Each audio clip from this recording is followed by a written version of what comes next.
사랑하는 성도 여러분, 여러분이 받은 사명을, 그 사명의 가치를, 그 사명의 중요성을 이해하고 있습니까? 이렇게 질문하면 안 되지. 다르게 질문해 볼까요? 여러분들은 사명자입니까? 대답이 한 3분의 1 정도밖에 안 되는 것 같습니다. 다시 질문해 볼까요? 여러분들은 사명자입니까? 직분을 받아서가 사명자가 아니라 예수 그리스도를 믿는 순간에 우리는 하나님의 복음을 위한 사명자로서 이 땅에 부르심을 받은 자들입니다. 할렐루야. 그러니 그리스도인이라는 이름을 달고 사명자가 아닌 사람은 세상에 아무도 없습니다. 예수를 믿는 사람들은 다 사명자입니다.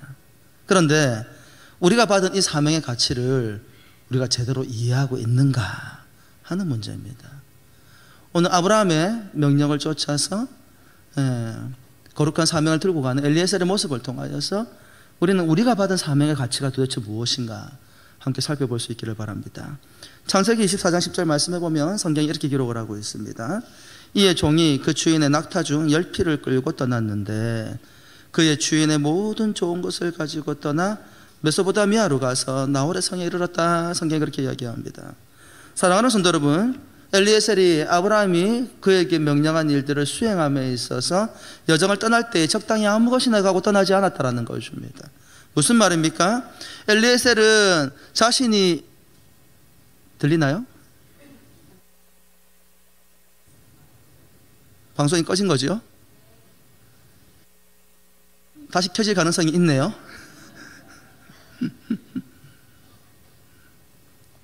엘리에셀은 자신이 받은 사명을 감당함에 있어 그 사명의 가치를 충분히 이해하고 떠나고 있다는 거예요. 무엇을 보아서 알 수 있습니까? 여러분, 하나님이 이 땅 가운데 하나님의 나라를 세우기 위해서 선택하신 아브라함의 신실한 믿음이 다음 세대에게 이어져 가기를 원하셨다는 거예요. 그 아름다운 사명을 감당함에 있어서 그가 떠날 때 가지고 떠난 게 뭐예요? 낙타 10필과 모든 좋은 것이라는 것으로 표현이 되어져 있단 말입니다. 낙타 10필. 여러분, 우리가 생각할 때 낙타 10필의 가치가 얼마나 될까요? 낙타가 얼마인지를 잘 몰라서 제가. 근데 그 당시 고대 근동에서 볼 때 낙타 한 마리의 가치는 여러 가지 나귀라든지 이런 것과 비교가 되지 않을 만큼 굉장히 값어치 있는 동물로 여겨졌다는 것입니다. 그리고 모든 좋은 것이라고 성경 기록을 하고 있어요. 엘리에셀이 아브라함으로부터 받은 사명을 감당하러 떠남에 있어 낙타 10필과 모든 좋은 것을 가지고 떠났다. 무슨 말입니까? 이 사명의 가치를 어떻게 이해하고 있는지를 그가 보여주고 있다는 거예요. 엘리에셀은 아브라함의 다음의 세대를 세워가기 위한 위대한 사명으로 지금 길을 떠나고 있습니다. 엘리에셀의 모습 속에서 자신이 받은 사명을 어떻게 이해하고 있는지를 우리에게 보여줍니다. 여러분, 엘리에셀은 하나님께로부터 받은 사명을 다른 무엇과 비견할 수 없는 중요한 것으로 믿고 있다는 것입니다. 하나님께로부터 비록 아브라함의 명령이지만 그 아브라함에게 그와 같은 사명을 주신 그 하나님의 명령을 수행하는 일에 있어 그 명령을 수행하는 것에 무엇과 비견하고 비교할 수 없는 가장 중요한 거, 가치로운 것으로 이해를 하고 있다는 것입니다. 사랑하는 성도 여러분, 우리의 생명과 삶은 하나님의 사명을 감당하도록 하나님께서 우리에게 주신 것입니다. 할렐루야. 우리는 창세 전부터 하나님께서 예정하신 대로 이 땅에 지금 존재하고 있습니다. 그런 우리를 부르신 이유, 우리를 이 땅 가운데 태어나게 하시고 살아가게 하시고 때가 되면 예수 그리스도의 자녀로 우리를 이 땅 가운데 부르시고 세워 함께 오늘 예배하게 하신 데에는 우리에게 삶을 주시고 우리에게 능력을 주시고 살아갈 힘을 주신 데에는 무엇을 위해서? 하나님의 부르심의 목적을 수행하도록 우리에게 이 모든 것들을 주셨다는 것입니다. 내 생명, 내 건강, 내가 가지고 있는 모든 소유, 그 어떤 것이라도 원래 우리의 것이 아니었다는 거예요. 다음에 이제 우리가 한번 다시 살펴보도록 하겠습니다만, 우리를 부르신 하나님께서 우리에게 주신 그 사명을 감당할 수 있도록 우리에게 맡겨주신 거잖아요. 맡겨주셨다, 그렇게 이야기하는 것입니다. 엘리에셀이 가지고 떠난 것들도, 떠난 좋은 것들도 마찬가지입니다. 이렇게 생각할 수 있겠지요. 엘리에셀은 아브라함의 종이고 어차피 그가 들고 떠난 것이 자기의 소유가 아니지 않습니까? 어차피 자기 것이 아니니 좋은 것을 가지고 가는 것이 뭐 이렇게 대단한 일입니까? 이렇게 질문을 할 수 있겠어요. 그렇죠? 그러나 2절 말씀에 보면 뭐라고 기록을 하고 있습니까? 우리가 읽지 않았습니다만은 아브라함이 자기 집 모든 소유를 누구에게? 누구에게? 예, 아브라함이 자기 집 모든 소유를 맡은 늙은 종에게. 여러분, 엘리에셀은 일반적인 종이 아닙니다. 아브라함이 가지고 있는 모든 재산을 그에게 다 맡겼다라고 성경이 이야기합니다. 무슨 말입니까? 재산을, 아브라함이 가지고 있는 모든 재산을 운영할 권한이 누구에게 있었다라는 거예요? 엘리에셀에게 있었다라는 거예요. 그는 사안의 경중에 따라서 무엇을 가지고 갈지를 결정할 수 있는 권한이 있는 사람입니다. 실제로 아브라함의 재정을 관리하면서 그는 중요도에 따라서 재정을 집행했을 것입니다. 그렇죠? 그 모든 일에 엘리에셀은 아브라함에게 믿음직한 사람이었습니다. 그래서 어떻게 한 거예요? 네, 요즘 기업으로 따지면 통째로 기업을 다 맡긴 거예요. 그러니 모든 것을 맡겼을 것입니다. 아브라함에게 주어진 재정 하나라도 소홀하게 대하는 법이 없이 자신에게 주어진 그 아브라함의 신뢰를 바탕으로 해서 그 재정대로 효과적으로 잘 관리를 했을 것입니다. 그는 자신이 받은 사명을 무엇과 비교할 수 없는 중요한 것으로 여겼습니다. 그랬던 까닭에 자신이 결정할 수 있는 일에 있어서 가장 좋은 것. 무슨 말입니까? 지금 자신이 부여받은 이 사명이 무엇과 비견할 수 없는 굉장히 중요한 사명이라는 것을 인식하고 떠나고 있다는 것입니다. 더 나아가 지금 그들이 떠나는 헤브론에서 하란까지의 거리는 거리상으로 볼 때 900km에 가깝습니다. 900km. 부산에서 서울까지 몇 킬로죠? 약 한 400km 정도 되지요. 비행기 타고 가면 몇 분 걸려요? 1시간 걸립니다. 900km라는 거리는 비행기를 타고 가도 2시간 걸리는 거리예요. 그 먼 여정을 늙은 종이, 비록 부리는 종들과 더불어서 낙타와 이런 것들을 타고 가긴 합니다만 가는데 얼마나 시간이 걸렸을까요? 길고 먼 여정일수록 많은 재산과 좋은 것들을 가지고 가는 것은 그만큼 위험한 일입니다. 그런 상황에서 가장 좋은 것들을 가지고 가는 것은 엘리에셀이 자신이 받은 사명을 어떻게 인식하고 있는지를 우리에게 잘 보여주고 있습니다. 위험을 감수하고라도, 심지어는 생명을 걸고라도 하나님의 사명을 수행하는 일은 가장 가치 있는 일이라는 것입니다. 우리는 종종 일에만 집중하는 경향성이 있습니다. 우리의 모습이나 마음이 어떻든지 그 일을 하기만 하면 우리가 할 도리를 다 하고 살아가는 것이 아니냐, 그렇게 생각하는 경향성들이 있습니다. 마가복음 12장에는 주님께서 헌금을 하는 유대인들의 모습을 주목하여 보시는 장면을 우리에게 보여줍니다. 마가복음 12장 41절과 44절의 말씀입니다. 예수께서 헌금함을 대하여 앉으사 무리가 어떻게 헌금함에 돈 넣는가를 보실세 여러 부자는 많이 넣는데 한 가난한 과부는 와서 두렙돈 곧 한 고들 틀을 넣는지라. 예수께서 제자들을 불러다가 이르시되 내가 진실로 너희에게 이르노니 이 가난한 과부는 헌금함에 넣는 모든 사람보다 많이 넣었도다. 그들은 다 그 풍족한 중에 넣었거니와 이 과부는 그 가난한 중에서 자기의 모든 소유 곧 생활비 전부를 넣었느니라 하시니라. 사랑하는 성도 여러분, 마가복음 12장 41절과 44절에서 다루고 싶은 도대체 내용이 무엇입니까? 바로 우리의 마음, 우리의 중심을 다루고 있다, 이 말입니다. 마음의 중심이 어디에 있니? 라는 주님의 질문인 것입니다. 두렛돈이냐, 많은 헌금을 하였느냐, 부자냐, 가난하냐, 이것이 이 이야기의 초점이 아니라는 것입니다. 하나님께 헌신하는 너희 마음의 중심은 도대체 어떠하냐? 우리가 받은 사명, 우리의 모든 인생을 드릴 만큼 소중하고 귀한 것으로 여기고 있느냐? 바로 이 질문인 것입니다. 엘리에셀은 아브라함이 자신에게 명령한 이 다음 세대를 세워가는 일을 무엇보다도 중요한 일로 여겼습니다. 사랑하는 성도 여러분, 다음 세대를 세우는 사명의 중요성을 우리는 이해해야 합니다. 12절에 보면 엘리에셀은 자신에게 주어진 아브라함의 믿음을 이어갈 다음 세대를 세우고 그 중요한 가업을 위해서 기도합니다. 창세기 24장 12절 말씀입니다. 같이 한번 읽어볼까요? 시작.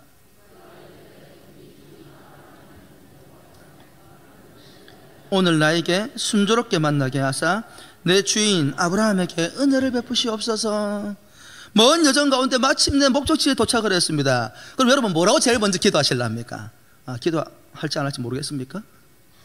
먼 여정을 떠나서 드디어 아브라함이 명령한 대로 목적지에 도착을 했습니다. 여러분 뭐라고 기도하실랍니까? 아마 우리는 이렇게 기도할 것 같습니다. 그 여정 가운데 얼마나 많은 일들을 만났겠어요.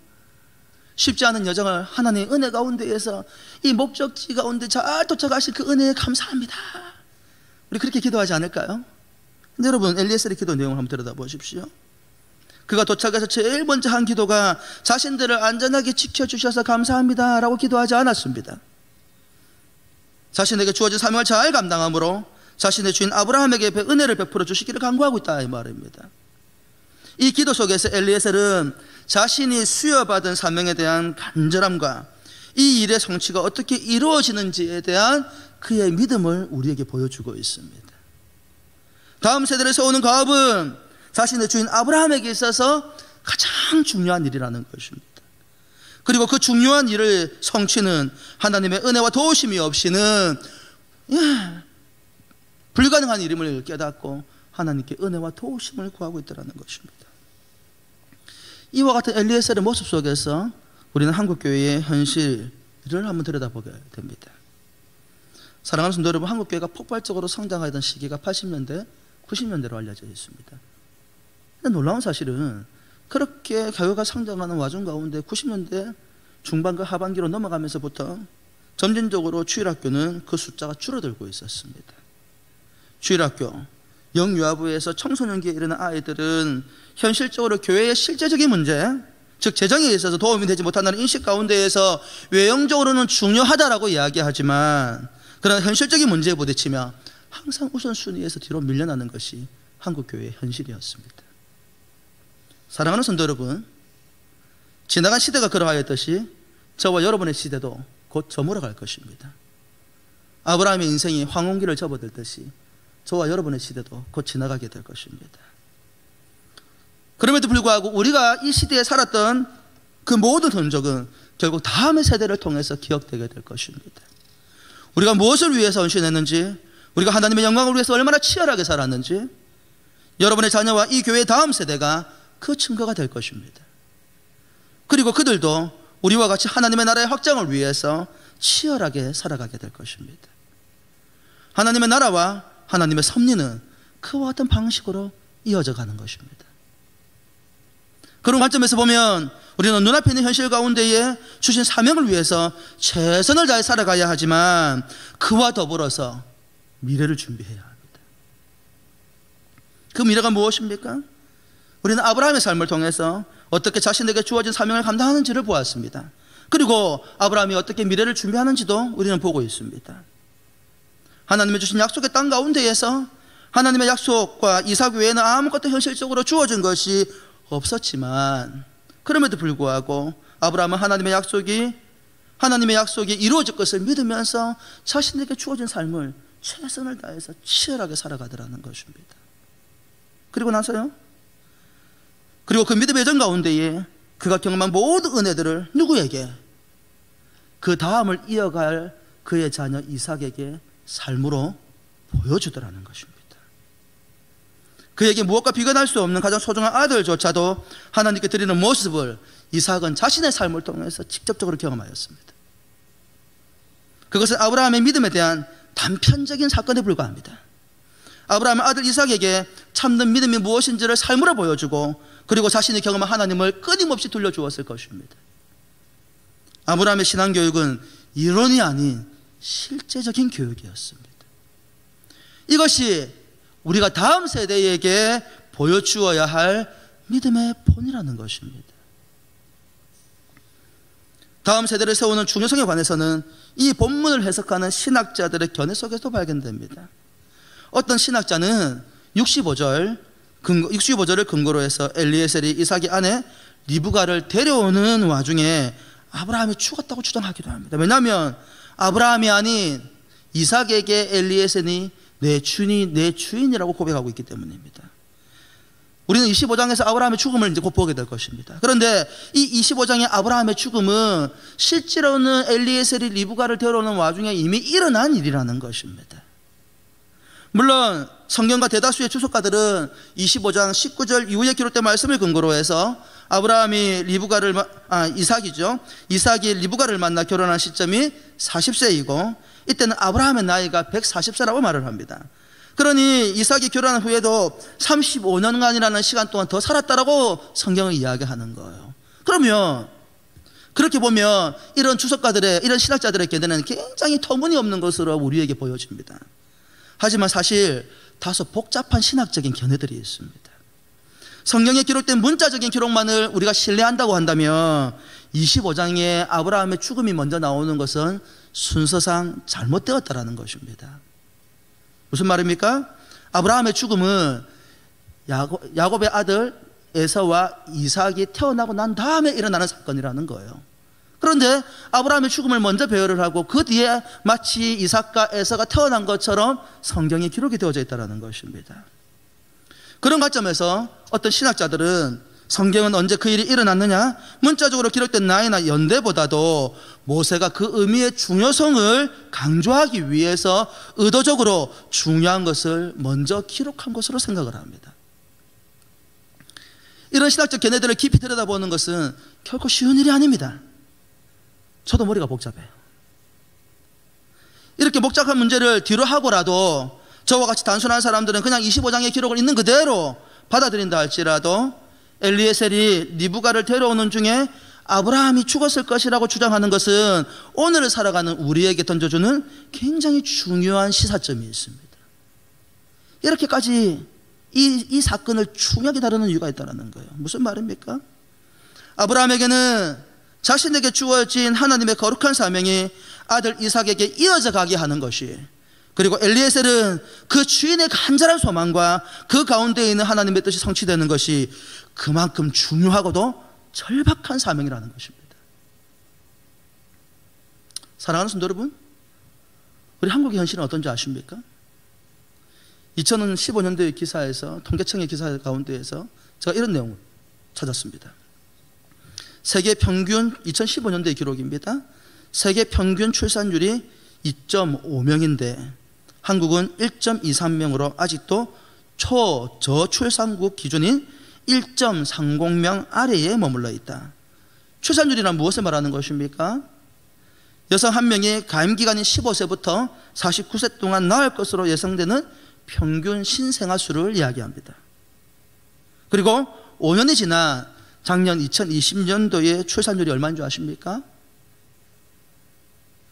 0.84로 집계가 되었습니다. 2015년도에 47만 명 정도 되었던 총 출생아 숫자가 작년에 27만 명으로 현격히 줄어들었습니다. 지금 수능생의 48만여 명의 절반 정도의 수준이라고 합니다. 지금의 추세로 가면 통계청의 예측이 그렇습니다. 40년 뒤에는 인구가 2,500만 명으로 줄어든다고 합니다. 지금 집값이 폭등하고 있지만 우리도 머지않아 일본과 같은 상황을 맞이하게 될 것입니다. 전국에 집이 남아 돌아가지고 집 걱정 안 하고 살아도 되는 날이 곧 올 것입니다. 사람이 있어야 집이 필요한 게 아니겠습니까? 혹시 일본에 여행 가신 분들은 아시는지 모르겠습니다. 유명한 관광지에 가면 편말에 이렇게 막 붙어 있어요. 근데 한자를 조금 아시는 분들은 써 있는 내용이 대충 눈에 보여. 매매도 아니야. 그냥 무료라고 쓰여 있어요. 이게 뭐가 무료일까요? 뭐가 무료일까요? 그 유명한 관광지에 있는 집을, 그래서 제가 선교사한테 저게 뭐냐고 물었더니 선교사님 그러시는 거예요. 저거 집 공짜로 가져가라는 겁니다. 그러는 거예요. 에? 그 경제대국 일본에서 집을 공짜로 준다고 제가 욕심이 생기더라고요. 제가 가질 수 있겠습니까? 목사님은 뭐 가지려고 하면 가지긴 하겠습니까? 하면 감당할 수 있겠습니까? 그러는 거예요.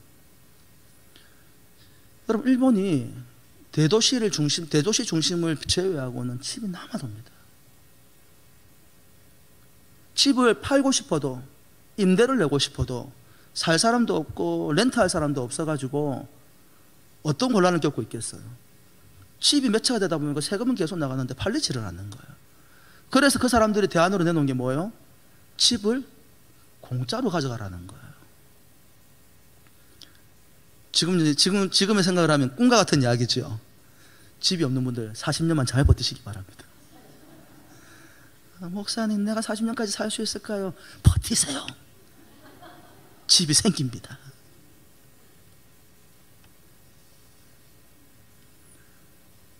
여러분, 놀라운 사실은 지금의 이 상황을 2012년도와 11년도에 예측을 했다는 거예요. 통계청에서. 팬데믹이 올 거로 예측을 했는지는 모릅니다만은 2011년도, 12년도에 통계청에서 예측을 할 때에 2021년도와 2022년도에 이 정도 수준으로 인구가 급격하게 줄어들 것에 대해서 예측한 내용이 그대로 맞아 들어가고 있다는 거예요. 그럼 뭘 의미하는 거예요? 그러면 40년 뒤에 인구가 절반으로 간다고 하는 예측도 상당히 신빙성이 있는 이야기라는 거예요. 이 세상에 대한 지금 이야기를 하고 있는 것이 아닙니다. 무슨 말을 하고 있는 것입니까? 교회는 더욱더 심각한 상황을 직면하게 될 것이라는 겁니다. 이런 추세로 간다고 한다면 전도를 하지 않아서가 아니라 사람이 없어서 전도를 못하는 상황들이 머지않은 시대에 고도게 될 것이라는 것입니다.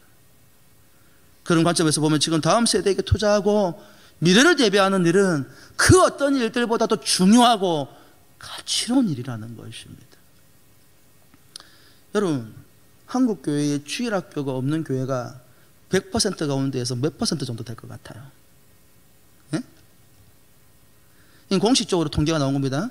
우리 고신교단을 말하는 것이 아니고 한국 교회 전체를 대상으로 했을 때에 주일학교가 없는 교회가 100% 가운데에서 몇 퍼센트 정도 될 것 같아요? 제가 2년 전에 들었던 내용입니다. 몇 퍼센트요? 50%요. 대단히 낙관론적인 분이십니다. 몇 퍼센트요? 60%요? 대단히 낙관적인 분이십니다. 몇 퍼센트요? 더 쓰세요, 빨리. 80%요? 예. 여러분, 충격적이지 않습니까? 한국교회 현실에서 재정적으로 자립이 되는 교회가 30%밖에 안 되고요. 재정이 자립되는 교회들 가운데에서도 30% 가운데 10%도 주일학교가 사라진 지가 오래되었습니다. 우리 교회 아이들이 뛰어다니고 청년들이 눈앞에 보이니까 교회 현실이 다 이럴 거라고 생각하시는 것은 착시 현상에 불과합니다. 그리고 어쩌면 우리도 머지않아 그와 같은 현실을 맞이하게 되는지 모르겠습니다.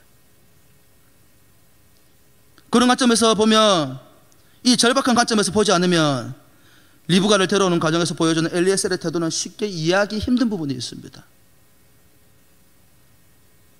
엘리에셀이 가지고 있는 절박함이나 우리의 시대의 절박함들이 동떨어져 있지 않다라는 거예요. 여러분, 우리가 읽었던 본문의 내용을 좀 벗어나서 전체를 내용을 통해서 보면 엘리에셀의 모습 속에서 무례하게 느껴지는 행동이 굉장히 간간히 보입니다.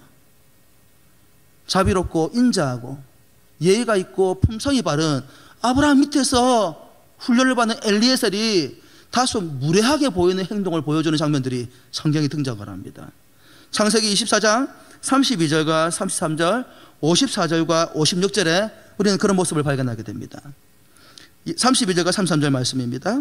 그 사람이 집으로 들어가매 라반이 낙타의 짐을 부리고 집과 사료를 낙타에게 주고 그 사람의 발과 그의 동행자들의 발 씻을 물을 주고 그 앞에 음식을 베푸니 그 사람이 이르되 내가 내 일을 진술하기 전에는 먹지 아니하겠나이다.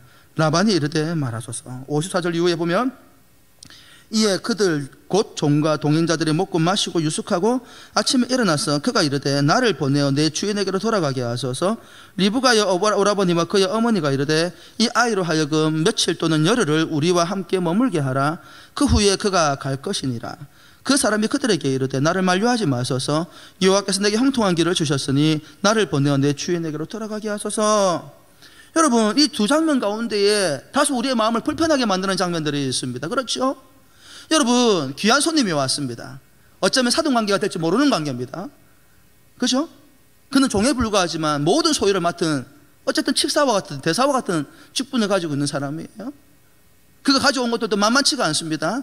우리가 라반이 자신의 여동생의 코걸이와 손목걸이에 걸려있는 이 기금 속에 주목하고 있는 장면들을 잠깐 스쳐 지나보았습니다. 라반 어느 정도 그런데 욕심이 있는 사람이었던 것 같아요. 뒤에 가서 야곱과의 관계를 통해서 우리가 알게 되었습니다만 얼마나 극진하게 대접을했겠습니까? 우리나라의 문화도 그렇지만 동서양을 막론하고 문화는 다 비슷한 것 같아요. 여러분, 어떤 사정이 있든 상대방이 식사를 대접하고 나면 먼저 뭐 하는 것이 제일 중요합니까? 식사를 먼저 하는 것이 중요합니다. 왜 그랬어요? 금방 만들어서 따뜻하게 나오는 음식을 대접하고 싶은 것이 주인의 마음이거든요. 제가 신방을 가보면 생각도 못하고 뭐 신방하는 와중에 음식이 다 준비될 거라 생각하는데 이미 음식을 다 차려놓은 경우가 있어요. 그러면 어떤 생각이 드냐면 이거 예배를 먼저 드려야 될까? 밥을 먼저 먹어야 될까? 예배를 먼저 드리려고 보니 표정들이 심상치가 않아.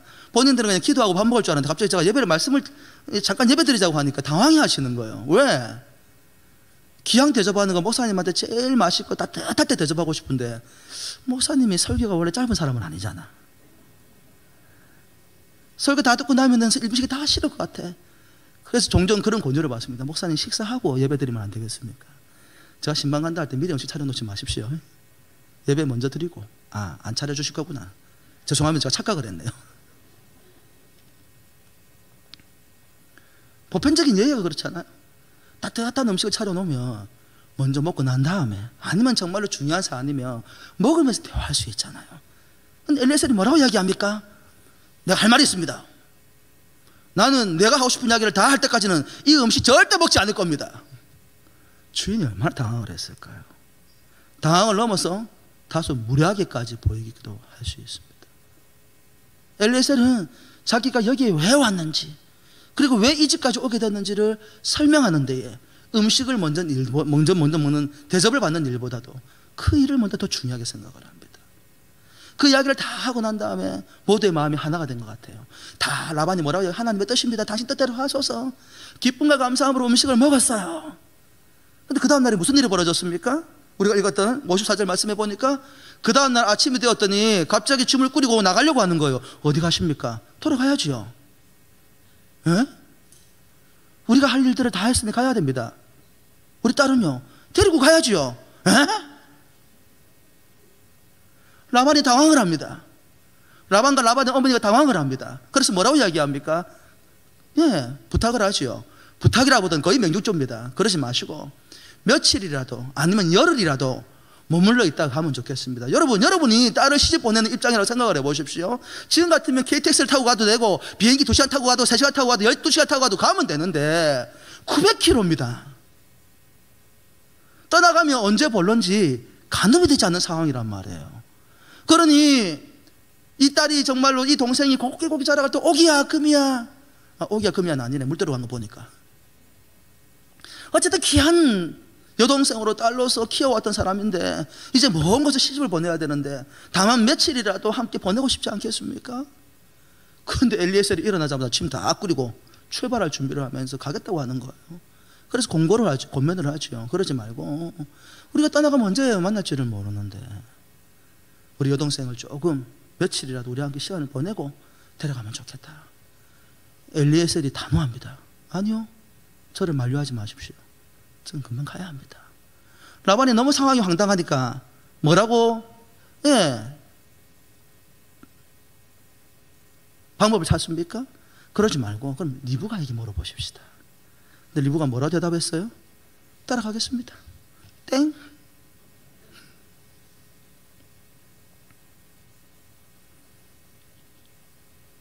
다소 무례해 보이는 엘리에셀의 모습 속에서 그 주인에 대한 충성심과 절박함이 엿보입니다. 그만큼 긴박한 상황이라는 것입니다. 주인의 기쁨이 되기를 소망했던 엘리에셀은 혹시 아브라함이 이 기쁜 소식을 보지 못하고 하나님의 부르심을 받을까 노심초사하고 있는 모습을 봅니다. 우리는 우리에게 사명을 주신 하나님의 영광보다도 우리의 현실과 우리의 기쁨에 더 치중하는 경향성들이 있습니다. 사명자는 하나님을 기쁘시게 하는데 자신의 삶의 목적을 맞춥니다. 엘리에셀이 무례해서가 아니라 그는 자신에게 주어진 사명에 집중하고 있습니다. 그것을 위해서 여기에 왔다라는 것입니다. 그 늙은 노구가 그 오랜 세월을 시간을 거쳐서 여기까지 왔는데 그 역시 또 며칠이라도 더 머물러서 저 쉬고 싶은 마음이 없겠습니까? 제가 겨우 일주일 넘는 시간 휴가 보냈는데요, 피곤하더라고요. 생각보다도요. 하루 종일 뒤에서 조잘거리고 있는 아이들의 목소리를 듣는다, 고요한 목양실에서 말씀 준비하다가요, 일주일 내내 우리 아이들이 떠드는 그 소리를 들으면서 우리 아내가 얼마나 마음고생하는지 제가 이제 알겠더라고요. 제발 조용히 좀 해라. 10초가 안 넘어갑니다. 조잘조잘조잘조잘 운전하다가 귀에서 피가 흐르는 줄 알았습니다. 그러고 난 다음에 돌아오니까 쉬고 싶더라고요. 아무것도 하기 싫더라고요. 저보다 훨씬 나이가 많은 엘리에셀이 그 먼 여정을 왔는데 얼마나 쉬고 싶겠습니까? 하지만 자신의 어떤 현실보다도 자신에게 그 사명을 준 아브라함과 살아계신 하나님께 그 자신의 사명의 초점을 맞추고 있더라는 것입니다. 그리고 그때에 우리에게는 선한 역사가 일어납니다. 할렐루야. 하나님의 뜻은 합력하여 선을 이룹니다. 민수기 23장 19절에는 우리 하나님이 어떤 분이신지에 대해서 이야기를 합니다. 같이 한번 읽어볼까요? 잘 알고 있는 말씀이죠? 시작. 하나님은 사람이 아니시니 거짓말을 하지 않으시고 인생이 아니시니 후회가 없으시도다. 어찌 그 말씀하신 바를 행하지 않으시며 하신 말씀을 실행하지 않으시랴. 리브가는 엘리에셀과 함께 이삭에게로 갔고 이삭이 40세 된 그 해에 이삭의 아내가 되었습니다. 우리는 이 사건 가운데에서 하나님의 헤세드라는 단어 들어보셨어요? 히브리어로 헤세드는 자비라는 뜻을 가지고 있습니다. 여러분, 이 일이 이루어지는 모든 가정 가운데 하나님의 헤세드, 하나님의 자비가 보입니다. 아브라함은 이삭의 장례를 준비함으로써, 엘리에셀은 그것을 실행함으로써, 그리고 하나님은 그것을 이루심으로써, 그리고 리브가는 그것에 응답함으로써 모든 일들이 순적하게 잘 진행되는 모습들을 봅니다. 여러분, 잘 들으셔야 돼요. 삶에 뭔가 답답하고 뭐가 잘 진행이 안 되는 것 같은 느낌 가운데 있는 분들 있죠? 어떻게 하나님의 일들이 순적하게 우리의 삶 가운데 이루어지는지에 대해서 이야기해 주고 있는 거예요. 하나님은 자신의 섭리와 자비, 이 헤세드 속에서 믿음을 따라 산 사람들의 환경을 통하여 주권적으로 역사하십니다. 이처럼 숨겨진 하나님의 섭리는 이 세상 전체에서 세 가지 정도로 드러납니다. 그 첫 번째가 무엇입니까? 모든 일들을 인도하시는 분은 바로 우리 하나님 여호와 하나님이시라는 사실입니다. 우리는 사명을 부여받았을 때에 마치 그 사명을 감당하는 것이 나 홀로 십자가를 짊어지고 가는 것처럼 힘들고 고통스럽게 생각하는 개양성들이 있는데, 그게 아닌 거예요. 엘리에셀이 그 먼 여정을 가는 동안에 하나님께서 그와 함께 동행하셨고, 리브가를 예배하셨고, 라반의 마음을 만져주셨고, 순적하게 그 모든 결과가 나왔을 때 신속하게 돌아오고, 그 아브라함과 이삭의 기쁨을 누릴 수 있는 환경들을 누가? 여호와 하나님께서 인도해 주고 계시다라는 거예요. 이것이 23년 전체의 주제이기도 합니다. 또 다른 하나는 무엇입니까? 이 모든 일들 가운데에서 하나님은 우리의 현실에서 보이지도 드러나지도 않으시지만 놀라운 사실은 이 모든 사건의 유일한 배우자가 바로 우리 하나님 한 분이라는 사실입니다. 사랑하는 성도 여러분, 우리가 읽었던 이 24장 전체의 내용을 가만히 들여다보면 어떤 하나님의 말씀도 기적도 예언도 나타나지 않습니다. 하지만 엘리에셀의 기도 속에서 하나님이 하실 일들을 기대하며 성취된 일을 통하여서 하나님의 역사하심의 영광으로 나타나게 되어집니다. 이와 같은 방식의 하나님의 역사는 오늘을 살아가는 저와 여러분들에게 굉장히 큰 위로가 됩니다. 아브라함에게는 말씀으로, 천사의 모습으로, 다양한 방편으로 나타나셨습니다마는 엘리에셀에게는 하나님은 직접적으로 아브라함과 같은 방식으로 등장하신 적이 없어요. 우리가 인식하는 바와 그대로 보이지 않는 하나님이셨다는 겁니다. 하나님은 우리의 눈에 보이지 않으십니다. 그러나 그분은 그분의 약속한 일들을 신실하게 이루어 가심으로 말미암아서 믿음으로 살아가는 우리에게 담력을 얻게 합니다. 엘리에셀은 아브라함의 믿음을 자신의 믿음으로 받고 하나님이 하신 일과 그를 통해서 나타날 영광을 사모할 때에 하나님은 하나님의 계획하신 일들을 성취시켜 나가심으로 그가 가지고 있는 믿음의 기대들을 완전하게 성취시켜 주십니다. 믿음의 기쁨을 맛보게 하셨다 이 말입니다. 비록 하나님은 보이지 않으시지만 그 약속하신 일들을 성실하게 이루어 가시는 분이심을 우리가 신뢰하며 믿음으로 나아갈 때에 우리는 안전하게 됩니다. 안심하게 됩니다. 엘리에셀이 사명을 감당하는 가운데 하나님은 보이지도 기적을 베푸시도 예언의 말씀을 주지도 않으셨지만 그 모든 배후에서 그 모든 일들을 순적하게 이루어가게 하셨습니다. 더 나아가 이 사건의 가장 놀라운 점은 하나님의 섭리입니다. 엘리에셀은 실패할 수도 있었습니다. 그렇지 않습니까? 그 먼 여정을 가다가 강도를 만날 수도 있고 그 먼 여정을 떠나다가 자기가 병에 들어가지고 쓰러질 수도 있고 자신이 함께 동행했던 자들이 그 많은 재산들을 탈취해서 도망가 버려서 오도 가도 못하는 신세가 될 수도 있었습니다. 그가 도착하자마자 하나님, 정말로 하나님의 며느리감이라고 한다면 우리를 만났을 때 이렇게 행동하게 해주십시오. 그 내용이 뭐예요? 나그네인 자신들에게 물을 마시게 하고 낙타 10마리에게 물을 길어와가지고 그 낙타들이 물이 배가 부르도록 헌신하는 거예요. 여러분, 말이 그렇지요. 낙타 한 마리가 얼마나 많은 물을 마시는지 여러분 아십니까? 그 연약한 리브가가 10마리의 낙타의 목을 축일 뿐만 아니라 배부르게 마시게 한다 할 때에 도대체 그 항아리를 들고 몇 번을 왔다 갔다 했을까요?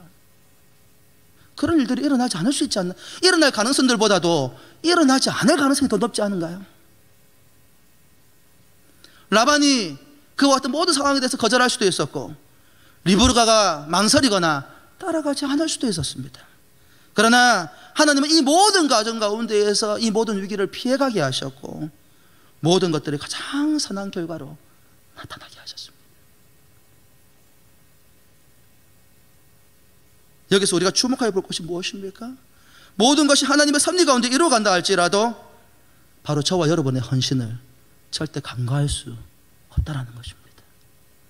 하나님의 섭리를 누구를 통해서? 하나님을 하나님을 신뢰하고 믿는 여러분의 삶을 통하여서 그 하나님의 섭리를 성취시켜 나간다는 것입니다. 엘리에셀은 아브라함을 아브라함대로, 엘리에셀은 엘리에셀대로 성실하게 자신에게 주어진 사명을 감당했습니다. 아브라함은 인류에게 복을 주시기 위해서 그가 받은 사명에 끝까지 충성했습니다. 그는 이 모든 일들을 진행하며 철저하게 하나님의 인도하심을 구하며 하나님을 철저하게 신뢰했습니다. 잘 들으셔야 됩니다. 어떻게 하나님의 섭리가 선하게 우리의 삶 가운데 이루어지는지를 이야기해 주고 있는 거예요. 엘리에셀은 눈에 보이는 주인 아브라함에게 충성함으로 눈에 보이지 않는 하나님의 계획에 성취되는 소중한 통로가 되었습니다. 신앙생활을 할 때에 다소 어려울 때가 있지요. 어떨 때가 어려울 때가 있어요. 담임 목사의 목회적인 방향이, 당회가 이끌어가는 리더십의 모습들이 다소 우리 개인이 가지고 있는 신앙관과 생각과 상충되거나 충돌이 되는 시간들도 있을 수 있어요. 근데 잘 들여다보셔야 됩니다. 그럼에도 불구하고 그 영적인 질서를 존중하고 순종할 때에 그를 통하여서 하나님의 순적한 섭리의 은혜가 나타나더라는 거예요. 엘리에셀은 자신에게 주어진 사명이 성취될 것을 믿으며 결과가 나타난 이후에 하나님께 감사한 것이 아니라 먼저 하나님께 영광을 돌려드렸습니다. 제가 이게 신앙생활하고 목회를 하다 보니까 참 많이 경험하게 되는 것 중에 한 가지가, 성도들이 언제 제일 많이 감사하죠? 네? 여러분 언제 감사합니까? 하나님께 뭐 일상에 항상 기뻐라, 쉬지 말고 기도하라, 범사에 감사하라 해서 범사에 감사한 줄 알겠는데 그래도 여러분의 삶 가운데에서 제일 감사한 순간이 언제예요? 네? 목이 마릅니다. 빨리 대답하소서. 언제입니까? 기도한 것이 이루실 줄을 믿고 감사했습니까? 기도한 것을 응답받고 난 다음에 감사했습니까? 여러분, 엘리에셀은 우리에게 믿음이 무엇인지를 보여줍니다. 여러분 27절 말씀을 한번 들여다보십시오. 이르되 나의 주인 아브라함의 하나님 여호와를 찬송하나이다. 나의 주인에게 주의 사랑과 성실을 그치지 아니하셨사오며 여호와께서 길에서 나를 인도하사 내 주인 동생의 집에 이르게 하셨나이다 아니라. 여러분, 모든 것이 이루어진 것이 아닙니다. 다만 아브라함이 자신에게 명령한 대로 그렇게 순적하게 모든 일들이 이루어질까 기대하고 사모함으로 그 땅에 도착을 했는데, 자신이 기도한 대로 사인을 주는 리브가를 만날 뿐만 아니라 너의 출신이 어디니? 라고 물었더니 뭐라고 이야기해요? 아브라함의 친척의 집안이라는 것을 깨닫게 한 거예요. 자, 질문. 그래서 결혼관계가 형성되었어요? 안 됐어요? 아브라함이 명령한 것들 다 성취되었어요? 안 되었어요? 안 되었어요. 그럼에도 불구하고 엘리에셀이 뭐라고 이야기합니까? 이르되 나의 주인 아브라함이 하나님 여호와를 찬송하나이다. 하나님께 영광과 찬송, 감사를 드리고 있더라는 것입니다. 무엇 때문에? 이 일이 이미 이루어질 줄을 믿고 있다는 거예요. 여러분, 드리고 난 뒤에 감사하는 것도 감사한 일이죠. 하나님이 하신 일들을 우리가 경험했다는 의미니까. 그런데 드리기 전에 감사하는 건요, 큰 믿음입니다. 여러분, 드리기 전에 감사해 본 적 있습니까? 없는가 봐. 여러분이 무엇을 위해 기도하시든지 간에 그 일이 성취될 것을 믿고 감사하시기를 주의 이름으로 축원합니다. 엘리에셀은 이루어져서가 아니라 하나님이 하실 일들을 사모하고 기도하면서 하나님께 영광과 찬송과 감사를 올려드렸습니다. 사랑하는 성도 여러분, 지금 엘리에셀이 아브라함이 준 명령과 엘리에셀이 감당한 이 사명은 어떤 일입니까? 단지 아브라함의 아들 이삭의 신부감을 구하는 일이 아닙니다. 무슨 말입니까? 하나님의 일이라는 것입니다. 그 종이 간구했던 기도로 나타났던 표적이 그것을 확신시켜 주었습니다. 여러분, 하나님의 일은 반드시 역사하는 힘이 있습니다. 여러분, 라반은 욕심이 많은 사람입니다. 그럼에도 불구하고 엘리에셀이 모든 이야기를 들려주었을 때에 그것을 하나님의 일이라고 고백하게 하셨습니다. 리브가는 그 일이 하나님의 일이신 줄 알고 순종하였습니다. 기도와 순종을 통하여 하나님의 뜻을 행하는 사람들은 반드시 하나님의 인도하심을 받습니다. 잠언 3장 5절과 6절은 우리에게 뭐라고 말씀을 하십니까? 꼭 기억하십시오. 같이 한번 한 목소리를 읽어볼까요? 시작. 너는 마음을 다하여 여호와를 신뢰하고 내 명철을 의지하지 말라. 너는 범사에 그를 인정하라. 그리하면 내 길을 지도하시리라. 여러분, 여기서 말하는 하나님의 일은 무엇입니까? 신실한 믿음의 세대, 아브라함의 그 믿음의 세대를 이어서 그 다음에 믿음의 세대를 이어가는 것은 교회가 선택할 수 있는 일이 아니라 본질적이고 중요한 바로 하나님이 우리에게 주신 사명이라는 것입니다. 그런 관점에서 볼 때 교회에게 주어진 본질적 사명 두 가지가 무엇입니까? 하나는 뭐예요? 아브라함에게 주신 명령 가운데 나타난 본질적 사명 하나는 무엇입니까? 바로 선교적인 사명입니다. 때를 얻든지 못 얻든지 우리의 형편이 어떠하든지 예수 그리스도를 믿는 모든 사람은 예수 그리스도의 복음을 선포해야 될 선교적인 사명을 우리가 부여받았다는 것입니다. 그리고 오늘 아브라함과 이 엘리에셀의 이와 같은 사건을 통하여서 깨닫게 하시는 우리의 본질적인 또 다른 사명은 무엇입니까?